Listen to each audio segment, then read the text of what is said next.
After a drone attack near the Israeli Prime Minister Benjamin Netanyahu's home, Israel has intensified its operations in Lebanon. The IDF has carried out an airstrike on Beirut after revealing that it is taking aim at Hezbollah's financial arm and will attack a large number of targets in Beirut and elsewhere. Soon after the warning was issued, explosions were reported in Beirut's southern suburbs as smoke billowed into the sky. Right ahead of the attacks, Israel also said that evacuation orders were also being issued across Beirut. אנחנו נתקוף מספר רב של מטרות בשעות הקרובות ומטרות נוספות בהמשך הלילה. בימים הקרובים נחשוף כיצד איראן מממנת את פעילות הטרור של חיזבאללה באמצעות שימוש במוסדות אזרחיים, אגודות ועמותות כמחסה לפעילות טרור. אנחנו נתקוף אותם במהלך הלילה ונעדכן על תוצאות התקיפה בהמשך הימים הקרובים. Pradeep Datta continues to stay live with us. He has also, in fact, reported extensively from Israel on Israel's response. So, Pradeep, we are now clearly looking at a new aspect of the war where Iran, Iran has already waded in, yes, but also Lebanon. And now we're seeing Israel revealing that it is going to be aiming at Hezbollah's financial arm. Just a few days back, I spoke to the spokesperson of the Israel Foreign Ministry. He also made it clear that there can be no ceasefire with Hamas because they will ensure that Hamas is completely decimated and demolished. And there can't be chances of ceasefire with Hezbollah too until they disarm themselves, because they want Lebanese army to take control of that area and Lebanese army to look after the interests of the people rather than Hezbollah, because they feel Hezbollah is a terrorist organization and they need to be taught lessons. You rightly said 2 days back there was a drone attack on Israeli Prime Minister Benjamin Netanyahu's private residence. Though Benjamin Netanyahu and his wife were not present at that point of time, that some of these drones managed to sneak into the Israeli airspace and they are able to cause damage, because before that there was an attack on the military station also. So keeping in view all these things, so Israeli defense forces have made it clear that anybody trying to target our territory or our people will not be spared. So that's one of the reasons that they have intensified their attack on southern Beirut, that is in Dahia area, and about more than 10 to 15 strikes were carried out. Since September, Daniel Hagari, who is the IDF spokesperson, he has claimed that 1,500 Hezbollah terrorists have been claimed, and besides this, we have seen that the top boss of Hezbollah, even Hassan Nasrallah, has also been eliminated. Not only that, even they have tried to eliminate all those successors like Hashmi Saifuddin.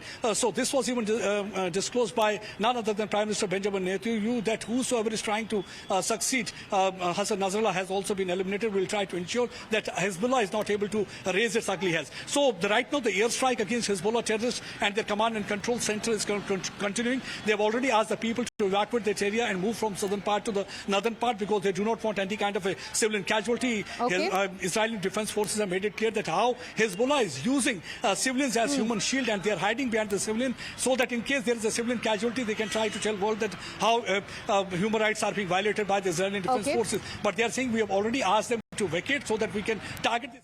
Yes. Absolutely. Pradeep, in fact, stay with us. We have a very, very interesting visual as well, and we want to show it to our viewers.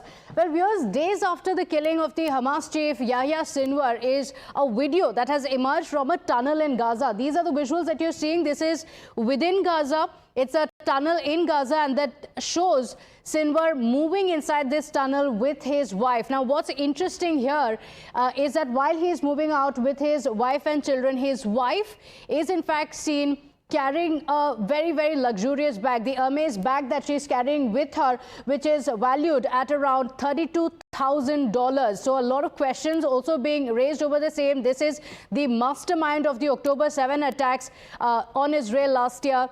The now dead Hamas leader is seen in this tunnel moving with his wife and children. This is when he knew, of course, of the threat from Israel. He was trying to move out from there. He's seen with his wife and children. But what's very interesting and has caught the attention of many is the fact that she's carrying a luxurious bag, the Hermes bag, valued at $32,000. That's what you're seeing here. It has been marked with many also raising questions. Look at the plight of the people in Gaza. They are suffering, and look at the luxury that Yahya Sinwar and his family members were clearly having. So, Pradeep, this visual is very, very significant, because this shows us what the difference is and the contrast. The people of Gaza on one side who are suffering, the innocents who continue to suffer. And look at them. Those who are inflicting this terror on Israel are living in absolute luxury. The same old story. We have seen this thing happening in Kashmir Valley also, how the terror commanders and those separatist leaders had been enjoying the luxurious lifestyle. And the same thing is happening in Palestine also. Because this man, who is Yahya Sinwar, who was the chief of Hamas, on October 7, he was the one who orchestrated one of the brutal and barbaric attack. And you can see this visual, which you can see on your screen, he along with his family moving inside a tunnel. That means he was least concerned about the safety of the Palestinians, who were like a sitting duck for the carpet bombing that was carried out by Israel soon after the attack. And the second thing is that he's the same person who often has been critical about the Western world. When he was killed, he was carrying with him 40,000 shekels. And look at the bag, the luxurious bag that his wife is carrying while she is seen moving inside a tunnel. That costs about $32,000. That means they are critical of the Western countries, but they are using their bags when it comes to their own family members, and they are trying to ensure their own safety and security. While the people of Gaza, they were struggling for one bottle of water. The people are struggling for one bottle of water. They are like a sitting duck for the Israelis' guns. But this man tried to keep himself safe and his family members safe. You see, along with his son and the wife, he's moving inside a tunnel exactly on October 7 when the attack was carried out on Israel, when hundreds of those Hamas fighters, they intruded into the Israeli territories and killed 1,600 people, and 250 of them were taken hostage. He knew that there is going to be retaliation from the Israeli side. And see, he was moving into the safe house inside the tunnel while people were sitting out in open getting killed because of the carpet bombing by Israeli defense forces who were there to take action against the Hamas. Intel also suggested in his attempt to save himself, he was also surrounded by a lot of innocents, knowing that Israel may not attack these innocents. Pradeep, thank you for joining us with those details. We continue coming back to you for those updates, but for now we're shifting our attention